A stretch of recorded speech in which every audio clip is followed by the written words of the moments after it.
Hello guys, welcome to the Trading Parrot. I want to give a quick update because we're seeing quite a nice green candle here. I want to talk about what needs to happen next for this to be sustainable to the upside. It's going to be a quick video. We're going to look into the next liquidation levels that we are challenging. I'll cover the funding rates, the recent signal that we have on the VIX, have a look at the general markets, and in general, how we are progressing with the plan B. There's no doubt that this recent price action has been extremely noisy. It's a lot easier to trade something like this on the other side that goes almost straight down and then something that goes almost straight up right after and seeing the breakouts than literally going in any direction, causing almost purely fake outs. On Tuesday, we saw a breakout on the 4-hour. And on the video, I mentioned that I didn't want to re-enter the triangle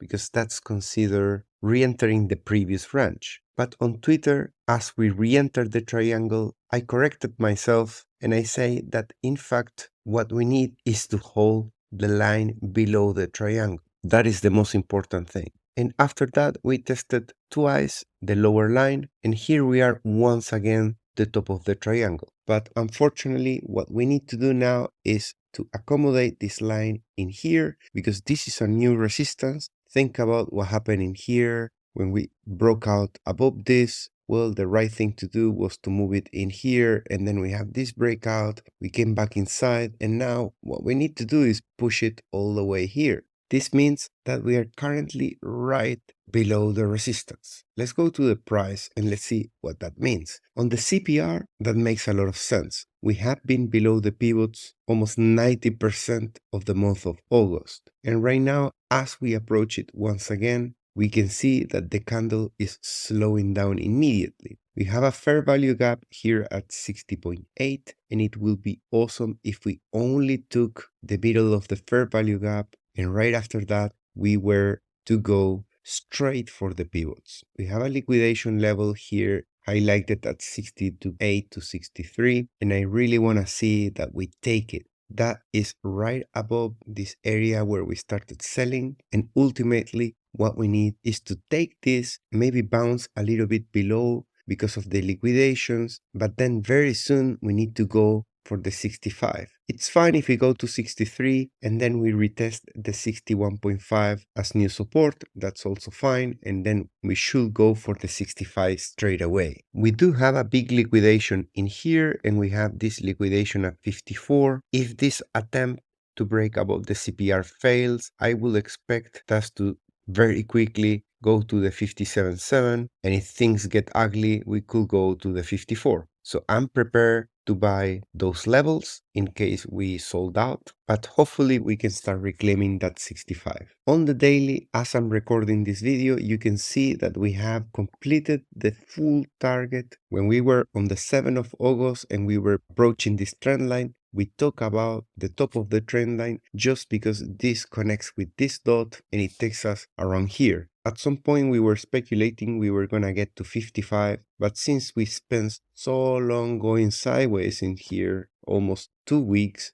we ended up touching the line at 53. If we go to the price, we can see that we have finally made it to the target line. Initially in the month, we were following this line since it was above the trend line, the long-term trend line, but all those delays caused the target to move down. So now what we need to do is get above this line, hit the CPR levels, and continue going higher. One outcome could be that this resistance takes us back down, and hopefully if that happens, we don't lose this whole structure that we have here and there, but we actually attempt it once again and we continue going higher into levels that we haven't seen in a while. Hopefully we make another high. In May we made it to 65, in July we made it to 67, so hopefully now we make it above 70 and we start putting an actual uptrend next. You can see that the withdrawals continue their acceleration than the deposits, which is bullish. And when it comes to the megaphone pattern, for the third week in a row, we are attempting to break above the bull market support band. You can see how every week we've been coming closer and closer. So hopefully we continue the task of the yellow plan B and we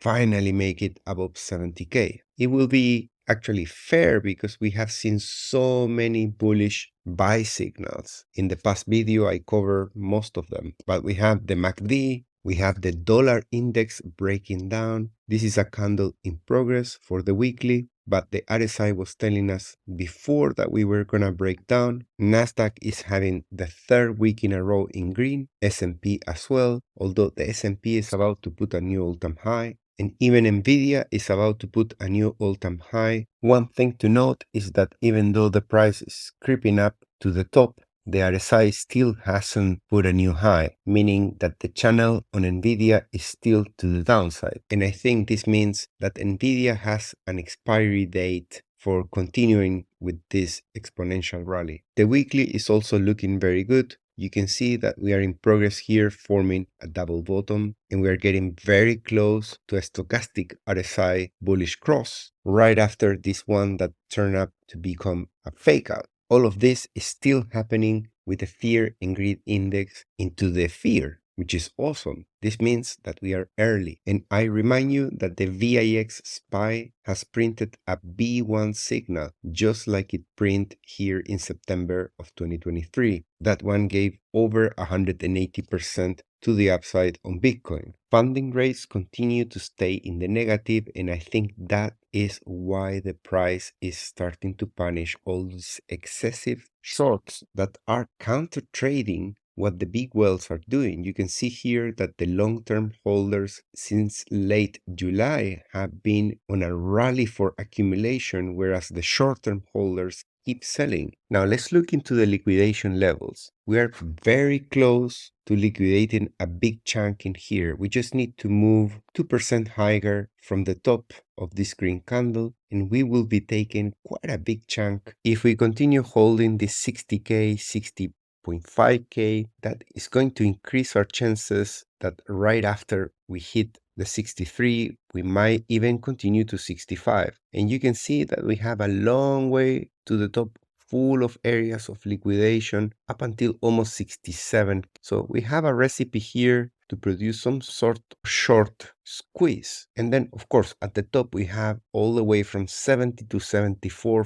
full of liquidations as well. Hopefully, that is the actual outcome and we don't end up coming for the low end in here. Now, being totally honest, if we go here, I'm prepared to buy like a maniac. You can see how we are approaching the two largest liquidation levels in the last 30 days, which are 62.1 and 63.4. Interesting to see that the selling wall on Binance futures at 65 was pulled out as the price was coming down, and even this 61 was pulled out before the price went there. So it was making us believe that they were willing to sell that, but as the price went up, they removed all the selling, which sounds quite bullish. But notice that the 46 to 47K is still there waiting to buy the dip, meaning that they still have some hope that potentially we might get to that level. Guys, I have good news. We finally have now Spring Shop. So we are offering now mugs of the Trading Parrot. These were all produced by me using AI. We got phone cases. We even have some pillows and of course t-shirts. I really like this one of I Survived Cardano Dip. This applies to my personal experience actually. And then we have this one, Waiting for the Bull Run, rate cuts any day now. Maybe you can consider getting the Trading Like a Parrot. You can browse the shop. Thanks so much for watching. I'll see you in the next one. Bye bye.